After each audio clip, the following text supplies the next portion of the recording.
Welcome back to the DNA Sports Report. I'm Michelle Massalone along with Dave and Adam. The NBA playoffs are underway as well as the East have had some good matchups. Adam, what is your favorite round one for the series? My favorite round one matchup would be Heat Celtics, new versus old.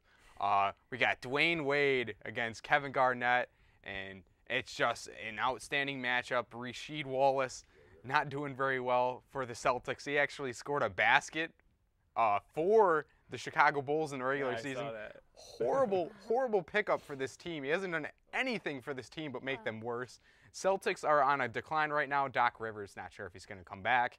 So, but that is the most exciting matchup due to Dwayne Wade. He's just an amazing player. Yeah, I'm going to go with that matchup too, not because of Dwayne Wade, but this matchup is very physical. You saw in game one, they had a little scruffle, a little difference of opinions there, and Kevin Garnett threw the elbow, he's suspended for game two. This game, people have always been saying that the Celtics are old, they can't play.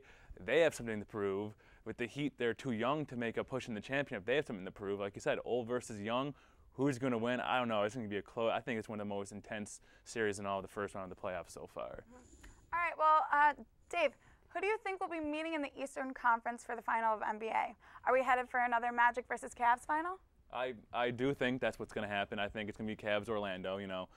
It's King LeBron's year. First of all, I don't think he is going to be that team. I think you look on paper, you look physically, they're a very well-rounded team. And the Heat. With the Magic, I don't see anybody coming in between these two teams. And LeBron wants a rematch against Howard because they were supposed to be LeBron against Kobe in the finals last year, and the Magic said nope, we're going to go to the finals. And I think we are destined for a matchup in the Eastern Conference Finals. All right. If you rewind the tape all year, I've been saying the Orlando Magic's a sleeper. Watch for the Orlando Magic. They're defending Eastern Conference champions. I'm going to go the same with you.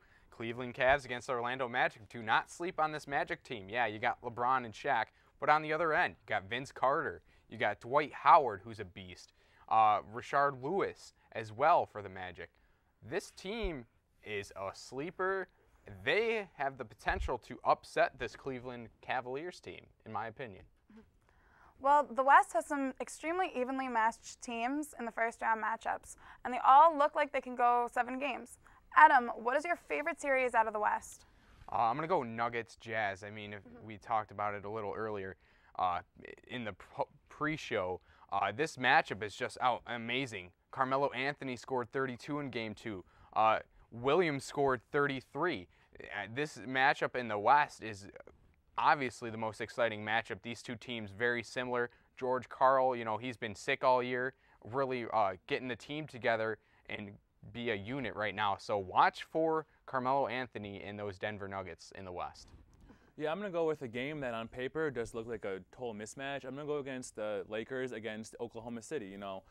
Yeah, Lakers won the first game, but Oklahoma City has a candidate for the MVP and the scoring champion in Kevin Durant on their team. They're a young team. They don't really have any playoff experience, but I think if any team out there in the West can really give the Lakers a run for their money early in the series, it's going to be Oklahoma City. I'd like to see this series go to a Game 7. I'd like to see Oklahoma City come out and throw some more out there and really compete against the Lakers. I think this game go down to a Game 6 where obviously the Lakers' experience will benefit them, but I think this is one series you want to watch because with Kevin Durant on their team, Oklahoma City can do some damage, and they're not going to upset the Lakers, but they're going to do a lot better than a lot of people think they're going to, I think. Well, what about the Western Conference Finals? Which two teams will meet for a chance at the finals in the West? Adam, we're going to go with you again. I'm going to go the obvious picks here. The Lakers, they got the Black Mamba, Kobe Bryant. Overall depth on the bench is pretty good. They got Paul Gasol and then Bynum as well if he can continue to stay healthy. And then the Dallas Mavericks, you got Dirk Nowitzki. They picked up Brandon Hayward at the trade deadline. He's done really well against Duncan in the first round matchup. And then you always got Jason Kidd, who's always a threat to be a triple-double machine, especially in the playoffs. I'm going to agree with you with the Lakers. The one thing I don't understand is why do they call Kobe the Black Mamba? I never understood. That makes no sense to me, but he brings death upon all of his opponents. Well, whatever. Anyways, I'm going to go with Utah playing against the Lakers in the championship. I think Utah is a very sound team, very well-rounded.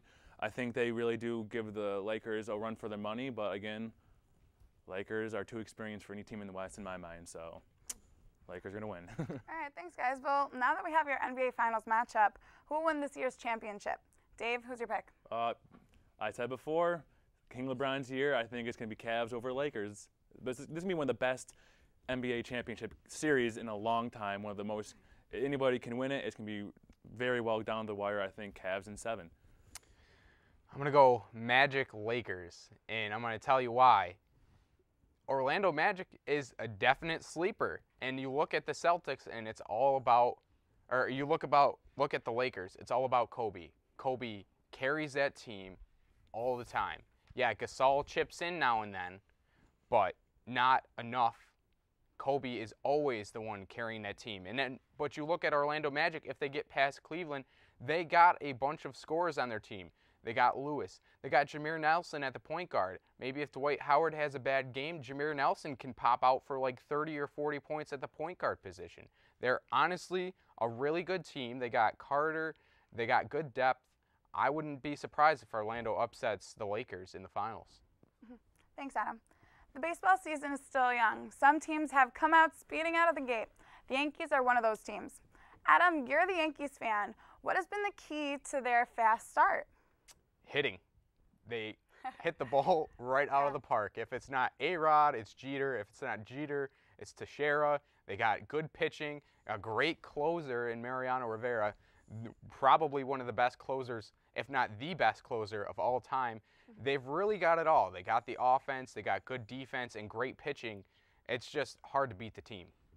I'm going to have to disagree with you there. The reason why they are doing so well is because of hitting, but it's not because of their main guys. You look at A-Rod, you look at Teixeira, you look at Jeter, not really putting up the numbers they should be doing right now. But although Teixeira is more of a late season kind of baseball player, you look at their bottom of their lineup, they are getting production from the bottom of their lineup. That's what the Yankees are blessed with. Not just a big payroll, but they're blessed with the ability that if Teixeira is having a bad week, if A-Rod's having a bad week, if Jeter's having a bad week, somebody down the line can fill in the hit for them and get hits. Cano's hitting, you know, you have all your guys down the line hitting. Nick Swisher is producing. And of course, come July, August, September, Teixeira's going to start being the best player in baseball, so is A-Rod. So as a Red Sox fan, you guys, I'm worried about this team, but you should be. The reason why the Yankees are producing is because for the first time in a long time, their young guys are really starting to make a name for themselves and produce. So. All right, well, Dave, like you said, the Yankees' arch rivals, the Boston Red Sox, they hit a wall pretty early. What's going on with that? Pitching. Pitching's been one of their downfalls. You know, they're not getting any quality starts out of their big names. Like Lackey just gave up 8 runs. Lester gave up 8 runs to the Rays. They just got swept by the Rays. You know, Big Papi's not producing. Some of them are just not doing what they need to be doing. You know, it's early in the season. I'm not too worried about it. Mike Cameron just went on the DL. This team looks like they're in shambles, but, you know, you got Francona and Theo Epstein. They'll work it out. Boston will turn it around, and I'm not worried about it. Let's not talk about it. I'm not worried about it. You said it all. You said it all, Dave. It's pitching, but it's also on the offensive side. What has happened to Big Papi? Can you answer that question? I certainly can't. He went from being a power hitter to having 2 god-awful seasons in Boston. Because he stopped taking the juice. Yes. That's why. I didn't want to say it because I'm a Yankees fan, but coming out of your mouth as a Boston fan, it makes it a little more reputable. It's because he just lost his power. He's not able to knock it out of the park like he used to. It's just not there, and I think Boston needs to get rid of him. All right, guys. Well, what about any other teams besides the Yankees and the Red Sox? Who do you think is up next? I think if you look at a team like the Devil Rays right now, I think they're sitting pretty at first in the AFC East. I said last show, the AL East, I'm sorry. I said last show that this team is really going to turn heads and make a name for themselves, and they swept Boston for the first time in Boston at Fenway Park in their team history in the 4-game series they swept. So watch out for the Rays. Definitely. Rays and Twins as well. Joe Mauer playing really well. So watch for the Twins to make a mark. All right, well, guys, on the other side of the break, we're going to go tackle the AFC and the East and the upcoming draft. Thanks, guys.